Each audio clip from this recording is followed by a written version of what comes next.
Hello, my name is JOrnelas, and I will be doing a brief presentation about sleep and stress according to the book Brain Rules by John Medina. Biologically, there are two chemicals at odds at all times in our bodies, fighting for us to either be asleep or awake. The circadian arousal system, or process C, is the system of the brain that is fighting to keep you awake, while the homeostatic sleep drive, or process S, is working to put you to sleep. The longer you are awake, the easier it becomes for process S to win the ever-present battle. How much sleep do we need? Sadly, there is no real magic number for each person. Everyone is different, and although all of our needs may vary, there is one thing that's clear, and that is that if we all fall below our delicate balance of how much sleep our body needs, we can get into trouble. From an evolutionary standpoint, if you are sleeping, you're vulnerable to being eaten.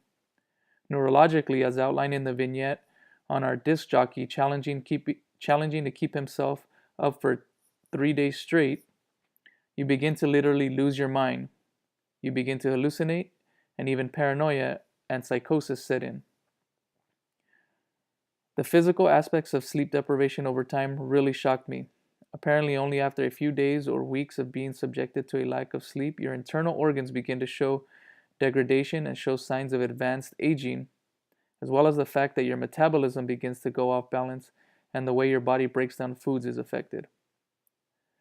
What happens to your brain and motor skills is pretty scary too.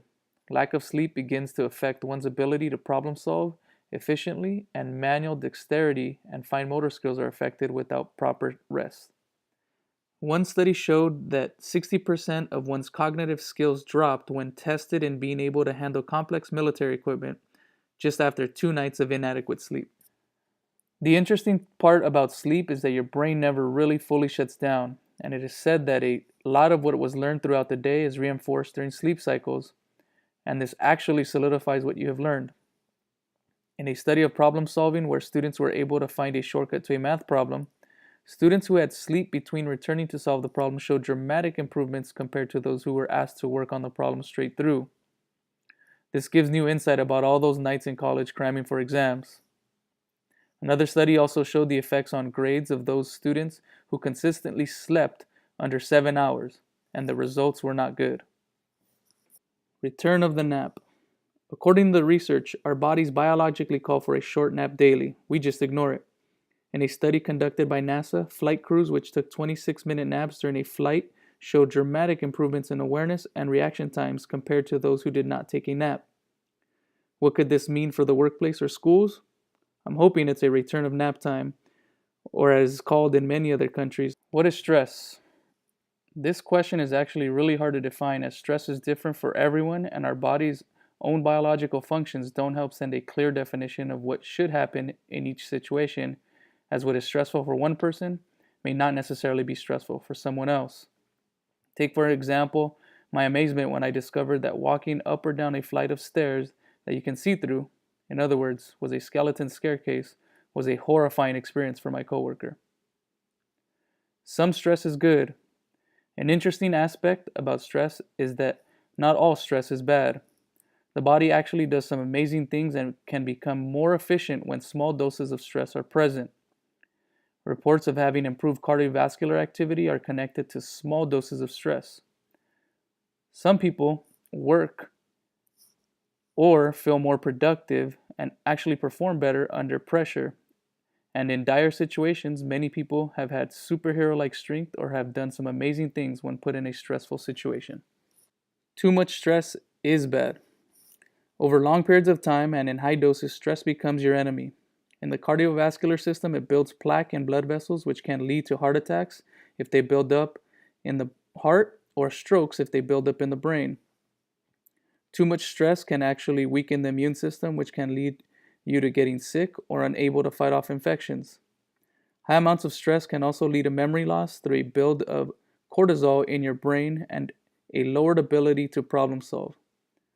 If chronic stress prevails, our natural receptors in our brain that create BDNF can actually be turned off. Some of the impacts of stress.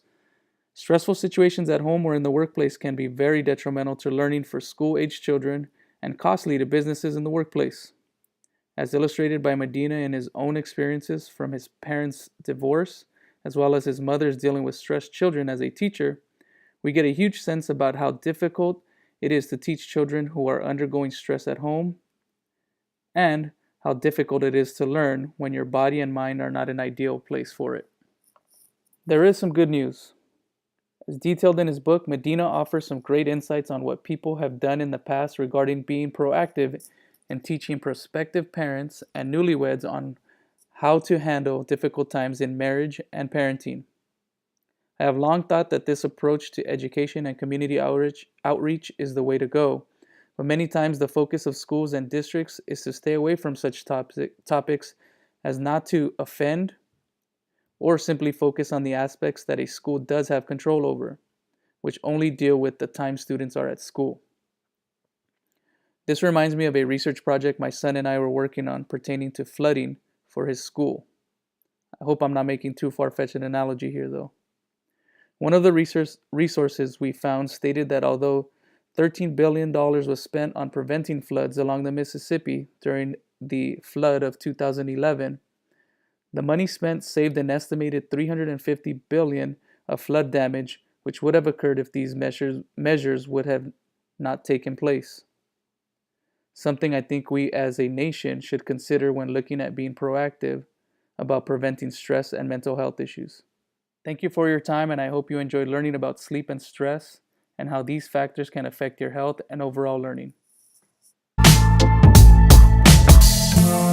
Wish we could turn back time to the good old days when the mama sang us to sleep, but now we're stressed out. Wish we could turn back time to the good old days when the mama sang us to sleep, but now we're stressed out.